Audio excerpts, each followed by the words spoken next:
Oke, kita menuju ke Bang Yon terlebih dahulu. Tadi saya mau mendalami pertanyaan saya, Bang Yon. Kalau tadi kan Pak Teguh menyampaikan bahwa apa yang dilakukan oleh Israel sebagai sewar kepada negara-negara yang masuk dalam kategori warna hitam ya. Tapi sewar ini eskalasinya seberapa signifikan? Apakah akan juga Israel menyerang beberapa negara di luar Lebanon, misalnya ada Irak, Iran? Potensi itu seberapa besar, Bang Yon? Nah, alasan utama yang dilakukan Israel dalam melakukan serangan ya, baik udara atau darat ke negara tetangga, itu kan selalu dikaitkan dengan milisi yang berafiliasi dengan Iran. Jadi kalau Lebanon ada Hizbullah, maka di perbatasan mereka berusaha dan ingin ya menghancurkan Hizbullah dan memperluas wilayahnya guna menerapkan zona aman ya, yang itu lebih jauh wilayahnya menjauhi Israel. Kemudian kalau di Suriah itu kan juga ada Kataib Al-Quds ya, yang itu mereka alasannya melakukan melemahkan, menghancurkan itu, tapi juga pada dasarnya juga mengganggu ya kedaulatan di Suriah. Di Irak saya kira juga hal yang sama ya, ada Kataib Sayyid As-Suhada ya, front para martir yang itu memang dibentuk oleh Brigade Quds yang mengkoordinasikan semua aktivitas ya di wilayah dia berbatasan yang menjadi poros perlawanan, termasuk yang ada di Yaman. Serangan ke Yaman nantinya kan juga sebagai upaya untuk menghancurkan Houthi, tetapi kan pada hakikatnya ya bagian upaya-upaya untuk bagaimana itu menciptakan, merealisasikan the Greater Israel, tetapi dengan alibi-alibi sebelumnya yang dikatakan untuk melemahkan, menghancurkan ya musuh-musuh yang dianggap itu mengancam Israel. Pada sebenarnya kan Israel yang mencoba dan selalu menebarkan ancaman kepada negara-negara tetangga. Jadi potensi itu saya kira masih sangat kuat ya dalam hal perlawanan yang diinisiasi Iran dan milisinya terhadap Israel. Baik, kita ke Bang Teguh. Bang Teguh, Anda melihatnya ketika Iran melancarkan serangan 200 rudal balistiknya, tidak semuanya dapat ditangkis oleh Iron Dome dari Israel, bahkan mengenai beberapa sasaran di Israel. Ini kan tidak main-main kekuatan tempur dari Iran ini. Nah, Anda melihat apakah kemungkinan perang terbuka ini bisa terjadi, dan ketika perang terbuka ini terjadi, bagaimana kekuatan tempur Iran saat ini dan kekuatan tempur dari Israel sendiri? Biasanya kalau menghitung-hitung kekuatan militer itu kita akan merujuk kepada Janes, kemudian merujuk kepada SIPRI ya. SIPRI itu adalah Stockholm International Peace Research Institute. Seringkali data-data kuantitatif itu memabukkan begitu ya.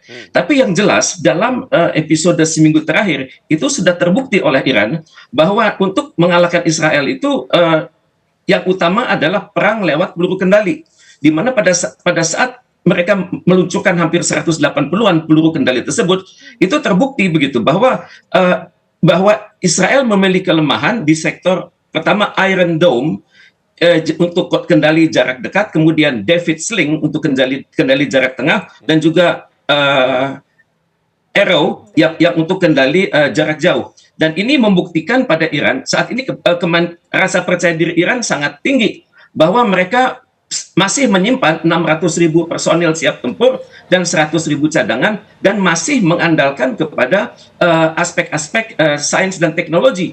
Misalnya mereka sudah membuktikan selama ini bahwa mereka berhasil melakukan modifikasi atas pesawat-pesawat ex Amerika Serikat, kemudian terutama sekali mereka sedang membangun juga fighter jet untuk generasi keempat, dan juga mereka sedang terus-menerus melakukan lisensi dari senjata-senjata yang diperoleh dari ex Uni Soviet. Yang saya kaget adalah Amerika Serikat dan NATO saat ini masih membanggakan helikopter Bell, tapi ternyata di Iran sudah memiliki versi Iran dari helikopter Bell tersebut. Dan yang uniknya sekarang, selain peluru kendali, Iran sudah membangun juga unmanned aerial vehicle. Jadi pesawat-pesawat tanpa awak yang bisa terbang 25 jam nonstop. Ini belum dibuktikan, tapi dari literatur yang saya miliki, Iran memiliki kapasitas tersebut. Jadi unmanned aerial vehicle Iran itu bisa terbang 25 jam, bisa menjangkau wilayah antara 1.500 sampai 2.000 km, dan bisa memuat beban sekitar 500 kg. Dan yang belum dites ini adalah peluru-peluru kendali terbaru yang juga memiliki kekuatan anti radar terutama sekali misalnya dengan nama Arbain, yakni suatu bomber drone yang bisa dikirimkan dari helikopter. Jadi ini adalah hal-hal yang kita perlu lihat, karena bagaimanapun juga keduanya sudah saling mengancam, dan saya pikir Iran sudah siap. Seperti statement terakhir dari kepala negaranya mengatakan serangan kami atas Israel Nah, itu sudah dia cukup, yang kita sudah tanyakan. memenuhi ambisi kami. Ya, itu dia yang kita tanyakan berikutnya, Pak Tengku. Tadi juga Pak Tengku menyampaikan ya bahwa eskalasi pertempuran di Timur Tengah ini juga punya peran signifikan dari Amerika Serikat. Ini bagaimana mengkaitkan dua hal ini, Pak? Kalau kita lihat secara teori, Israel itu sebenarnya sangat tergantung kepada dukungan dari Amerika Serikat. Di Amerika Serikat itu saya perhatikan ada suatu pemerintahan bayangan.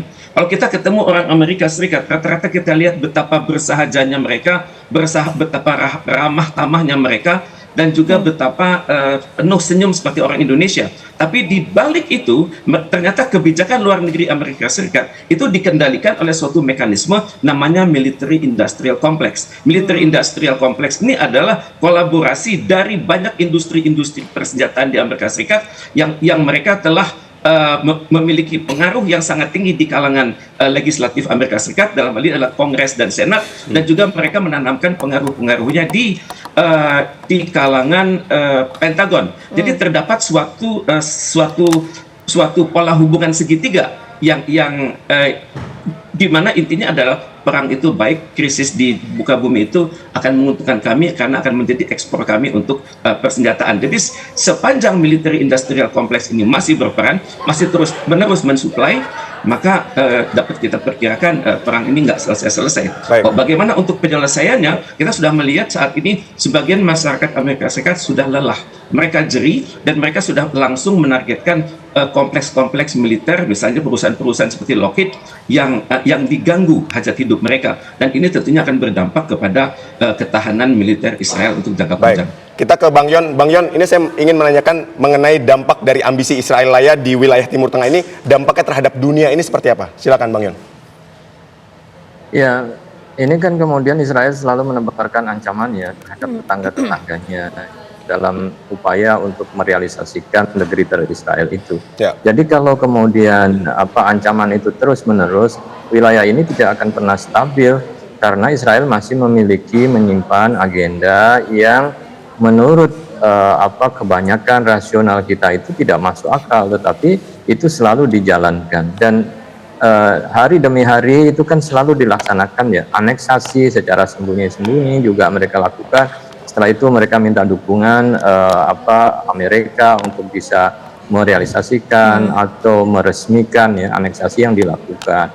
Nah, ancaman-ancaman itu saya kira kalau tidak dihentikan itu akan terus ya menjadi sumber konflik di kawasan Timur Tengah, karena saya melihat bahwa hampir setengah dari konflik di Timur Tengah itu disebabkan oleh konflik yang ditimbulkan hubungan dengan Israel. Saya kira ini adalah problem ya yang sangat besar, dan harusnya dunia bisa fokus ya di dalam hal menyelesaikan ini, karena ini akan bisa ya, Israel akan bisa menjadi sebuah monster yang ditakuti kalau tidak ada upaya untuk menghentikan langkah-langkah yang dilakukan, termasuk juga memberikan ya ancaman kepada negara tetangga dengan alasan ingin menciptakan koridor aman damai bagi orang-orang Israel. Tapi sebenarnya kan mereka justru menciptakan wilayah-wilayah perang dengan negara-negara tetangga. Ini saya kira persoalan yang dampak panjang ya bagi dunia global ya. Oke, baik. Sebelumnya terima kasih banyak karena waktu kita juga terbatas. Terima kasih untuk Bang Yon dan juga Pak Tengku atas waktunya sudah